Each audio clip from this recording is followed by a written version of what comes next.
Run that back, turbo. Synchro.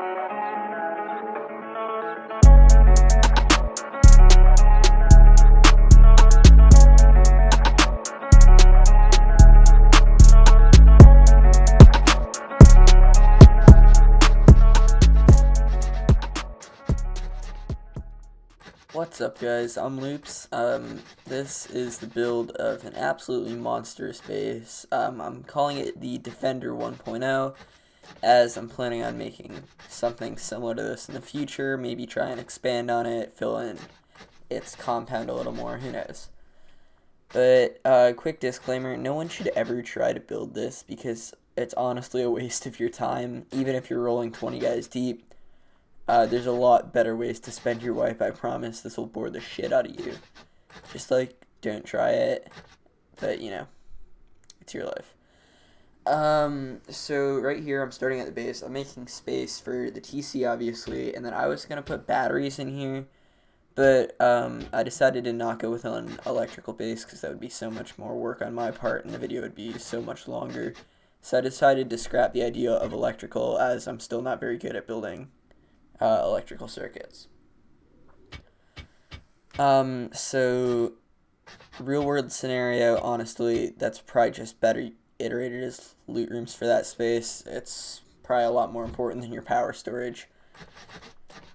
So we're going to drop the TC in the middle, obviously, and then our quote-unquote loot rooms that just happen to have batteries in them. On the outside, we're going to get going on some honeycomb. Now, on a base this big, it's always important to make your outer layer honeycomb, because if you're utilizing it for stuff like furnaces or less important loot, you're really putting yourself at risk to get raided for a lot cheaper or have weak spots in your base. It's very important that on a base this big, or even smaller than this, 1 or 2 layers smaller, you always make sure the first layer, the first floor, is honeycomb, or mostly honeycomb, or at least airlocks or something like that, because it's very important you do so, because it's just I guess a waste if you're going to spend that much on a base and have it be so easy to raid. Now here I'm just throwing in some doors, some double doors, and I think I drop another loot room out here somewhere, as well as a space for my ladder hatch to the next floor. So yeah, that's just what I'm doing right here. Yep, that's going to be the ladder hatch space, and getting out stuff to make a loot room over here. Now this would, in real game scenario, probably just be used as drop boxes, miscellaneous shit, maybe some extra meds, low tier guns, gear, whatever you happen to drop in there.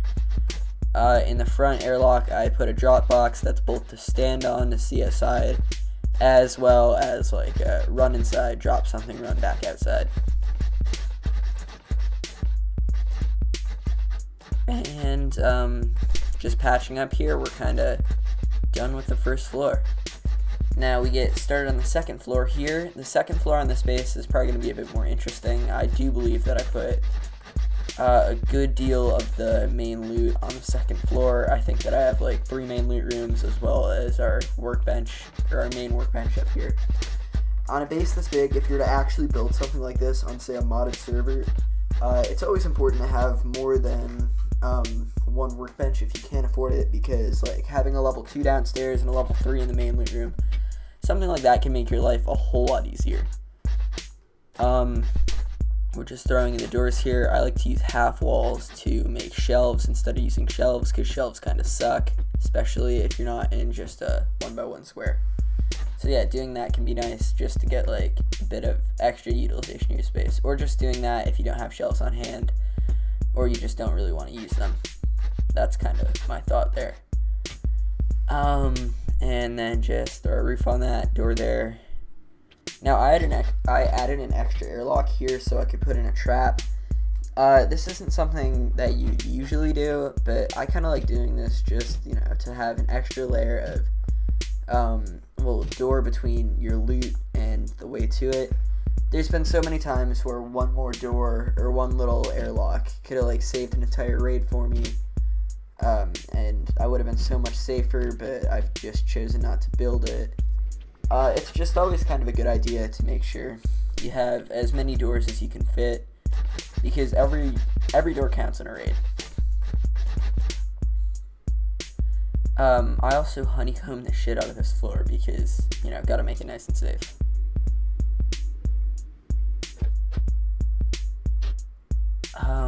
So yeah, this is an area that I do use shelves in. If I have an open area, I will use shelves. The one thing I do like about shelves is that they kind of they're meant to work with boxes, so in a lot of situations, they'll work better than having like a triangle or a square on half walls, just because that's what they're meant for.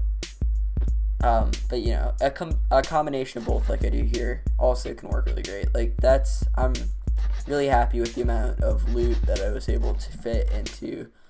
I believe that was a square and 2 triangles. I think it was, let me count in my head here, 4, 5, 6, 7 boxes and 7 boxes and the workbench. I just kind of tossed in another 4-box loot room here.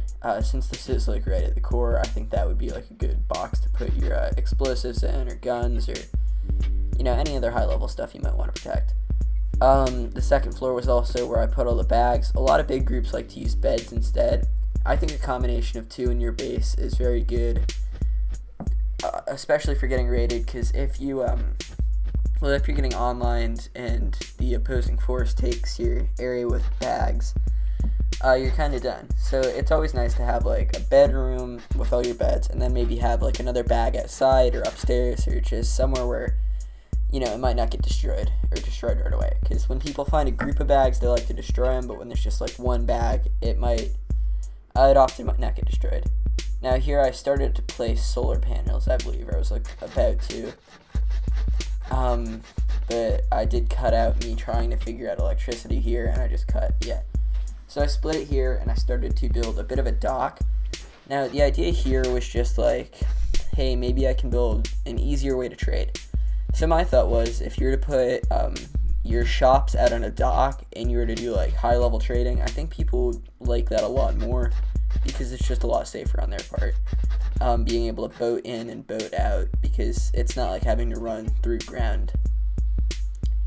So yeah, I think I might actually start doing stuff like that in the actual game, where I'm making trading posts out on the water, because I think people feel a lot safer when they're able to move at the speed you can in a boat. And then right here, I'm just kind of building a bit of a lookout area, as well as a just like general trading post. Those footsteps, never mind. I believe, there's like footsteps from a guy around me, and I think someone started yelling. I'm not sure if I turned GTFO on or not. I'm not exactly sure what he said. So just kind of like, if anything slips in that I generally wouldn't want to have slipped in right here, my bad.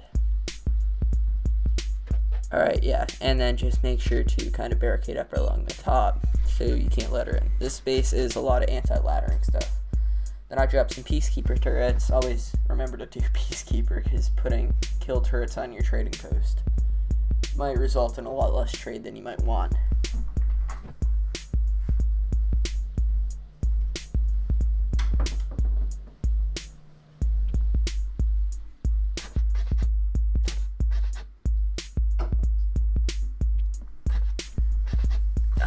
Now, I just kind of set up the stock so it would be convenient to pull up bigger boats too, or ribs too.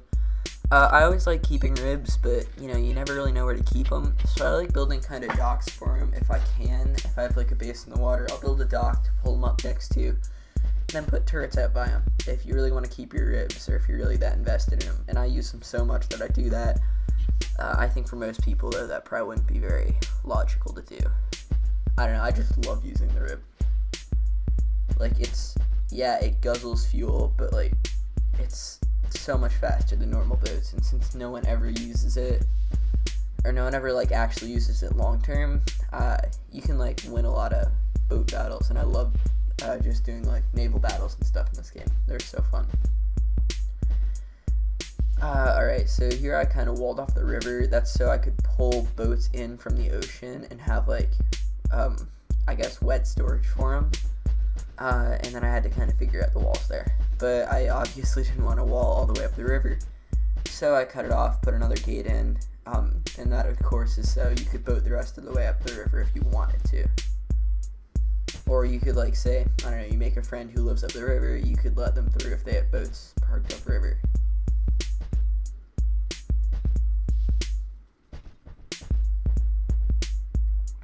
The walling sometimes is a little weird, and later on in the video I do cut this, like, kind of outsheet out because there's nothing I really wanted to use it for.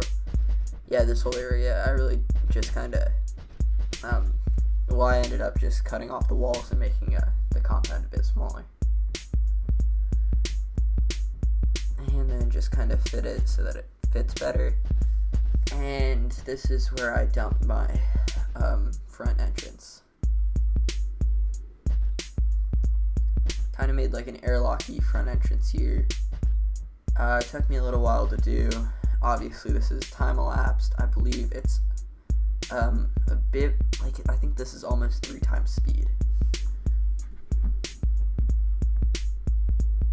Ooh, and I pause here for a minute. Alright, back to it. So right here, place another gate, and then wall in between them. And I decided that I kind of wanted to, like, put a some sort of defense in here. Just checking recording software and stuff. I wanted to put some sort of defense in here, like an auto turret, so I built this little janky kind of structure. I think it could get laddered over or exploited somehow. This is a quick build. Obviously, if you were to really do this in the real game, you'd probably want to reassess a little bit.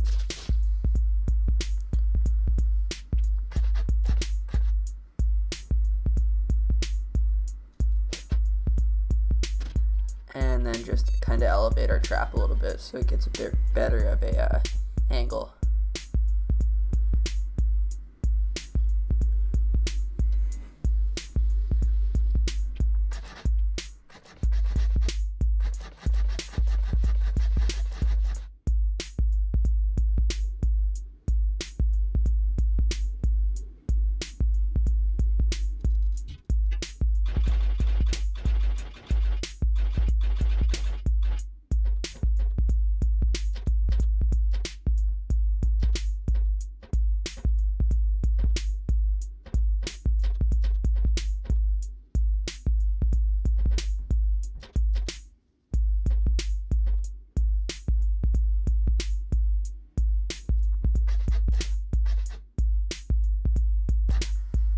Since the outside's not honeycombed, I decided to honeycomb around the inside layer because, you know, always gotta have honeycomb.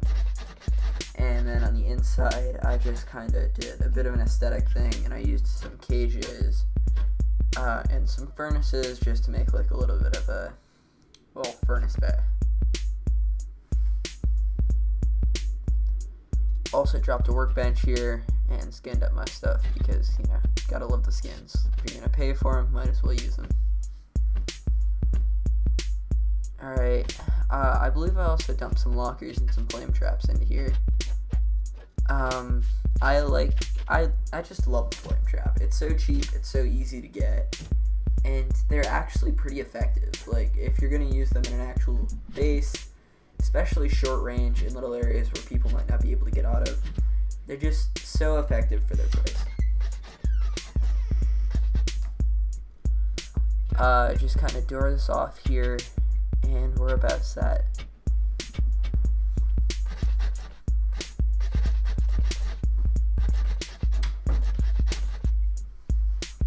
Now we just, you know, floor off the top of it, and floor through's about done.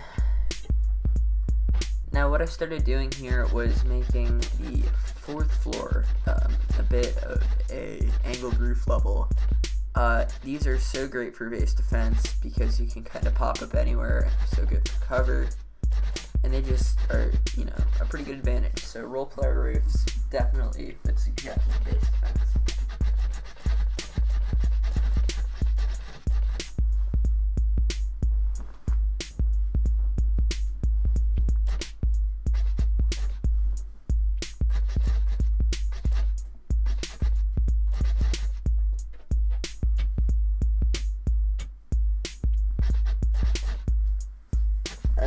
inside, we're going to be doing a bit less on this floor. It's just kind of a Passover floor. It's not really used for much, but use it how you want to. I don't know. I feel like I didn't make the greatest use of space with this space. Like, there's a lot of areas where probably could have been utilized better. I did make sure to fill it up with door frames though, or wall frames, just to keep that stability better on higher levels.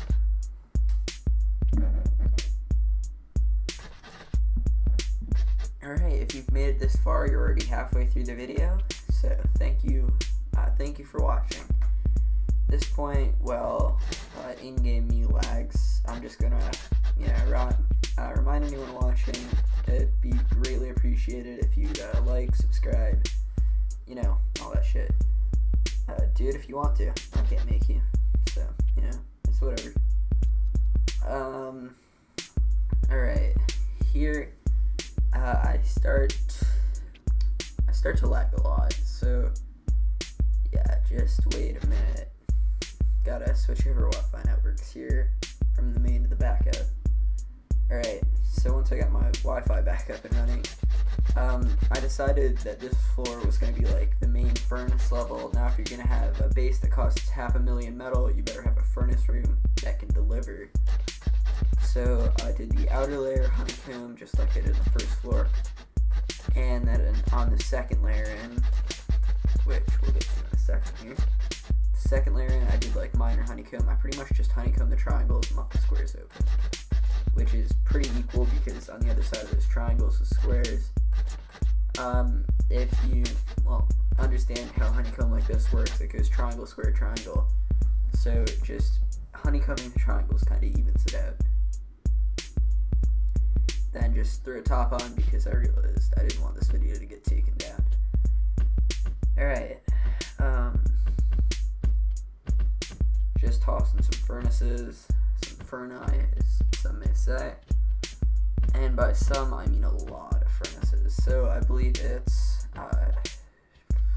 6 rooms with 6 furnaces each. So 6 times 6, 36, right? I'm honestly stupid for not knowing that, but I believe it is 36. Yeah.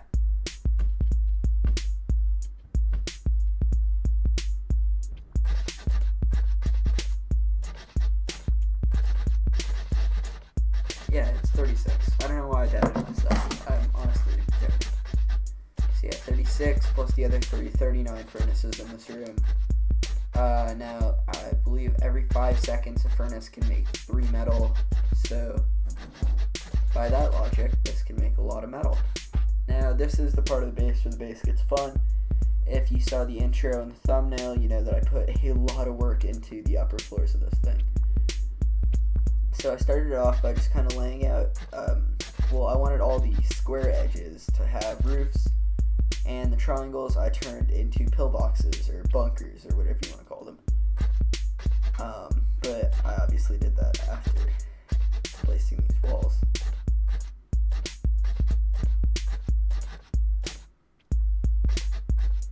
So building pillboxes, it didn't really work at this level because the stability was too low. Now I could have gone back and made better stability, but I honestly couldn't have been bothered. So I decided to just turn off my building stability right here. Now if you have never played on a sandbox server like an Intoxicated one, what this was filmed on, you can turn off your stability and pretty much world stability no longer applies, so floating blocks can't exist. But this base is completely plausible to be actually built with real stability. It's just you'd have to beef it up a lot more at lower levels. And it was not in my best interest to spend an hour, making supports. But I did want to keep the walls that you would normally use for support in there just because they make it look so much better, and a lot of this base is aesthetic. It's very functional, but I wanted it to look good too, because no one's going to click on a thumbnail with a box.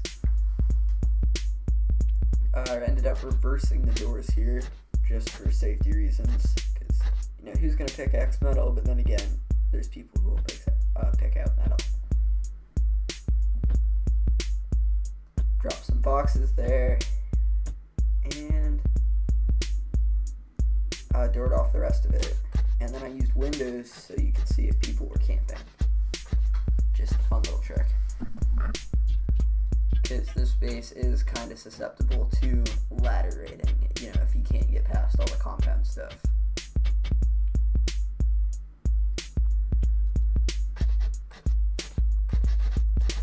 Now I just tossed in an internal layer along with some more windows in case you do get door camped, so you know wherever guys are on this level.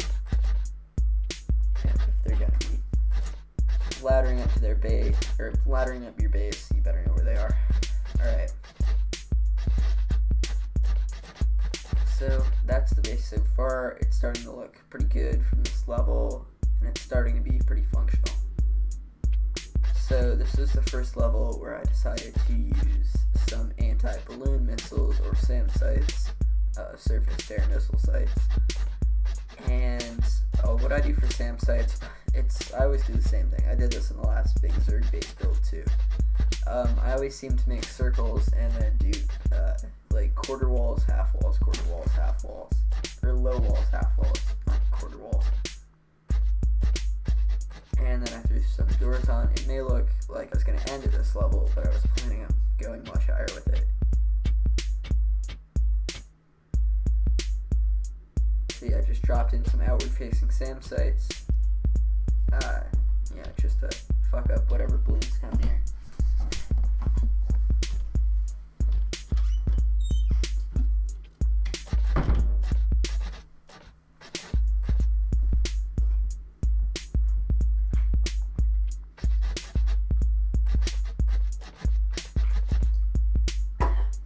Sorry about any background noise. I'm kind of recording this all in one take, which probably isn't a great idea, but fuck you, I can do whatever I want. Alright, so this is kind of the, you know, finishing up of the first, or not first level, whatever level we're on now. Just kind of finished it up with some extra supports, and there you go. On this level I decided to build more pillboxes because, you know, they're actually so effective at high heights. Like, they literally are the best angles you can have at such high heights. And then here I just put in some more doors as safety features because you gotta be safe. People ladder up, people camp doors, you never really know where people are on this jungle gym of the base.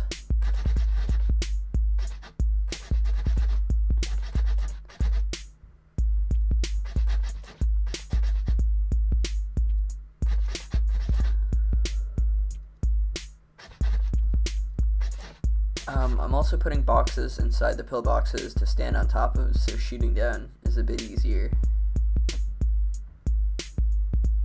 And then right here, I start on what I believe is actually the last level, or maybe there's 2 more levels. But within that, there's not really a lot of base to build once you're getting this narrow. I do think I could have gone on more looking back at it now, but I'm glad that it ended because it would start to get really tall and skinny.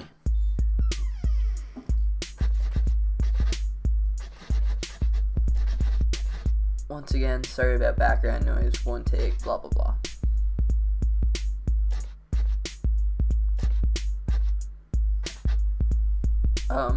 Actually, if anyone's still watching at this point, or actually watches this, does someone mind commenting what the quality was? Because I tried to upload this earlier without a voiceover, and it was only loading in 320p, which is actually like really shit because I recorded it in 1080p. But YouTube's kind of compressing the file, which, you know, is a bummer.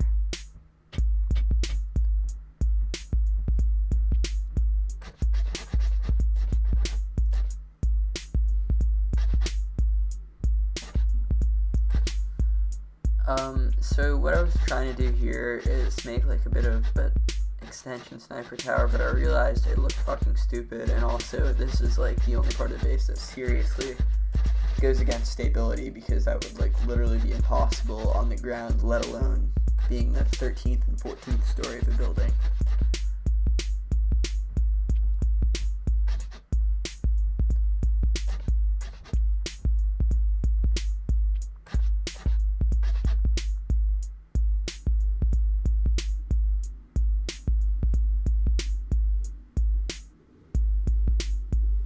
So yeah, I just kind of took that down shortly after. I was really lost with what to build on the top floor, so I just decided to finish it off with a couple more SAM sites, because I thought those kind of would look nice on the top and also serve a bit of functionality, as, you know, the top is where balloons come from. So might as well have some higher altitude SAM sites, so you can't try to fly in from like straight above where the other ones couldn't hit you. Yeah, the space does focus a lot of SAM sites, because you would want to do that if you had a, you know, compound this big. Oh yeah, if anyone is to like ever actually build after one of these, please tell me, because that'd be so insanely cool to see. I honestly don't think anyone could do this base though. This base is like, even like in partially stone, this base is like, I don't know, it's just way too impossible to build. I do love doing these massive builds though. I've built for a lot of clans before, where you get like, you know, resource limits in the multiple 100,000s, and I love doing those, even when I do have to farm up a lot of it myself. But like, the dream is to play in a 20-man where I just get to build. Like, I like farming and stuff, but just building, that's the greatest.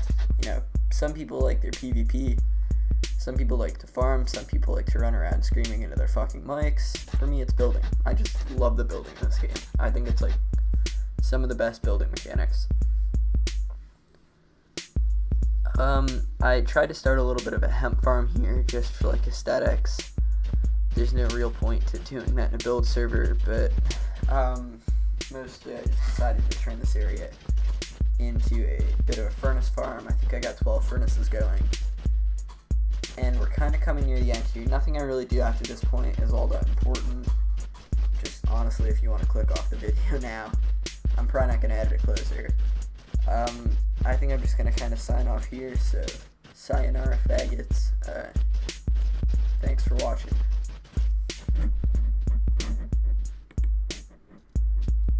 And there is 4 minutes left in the video.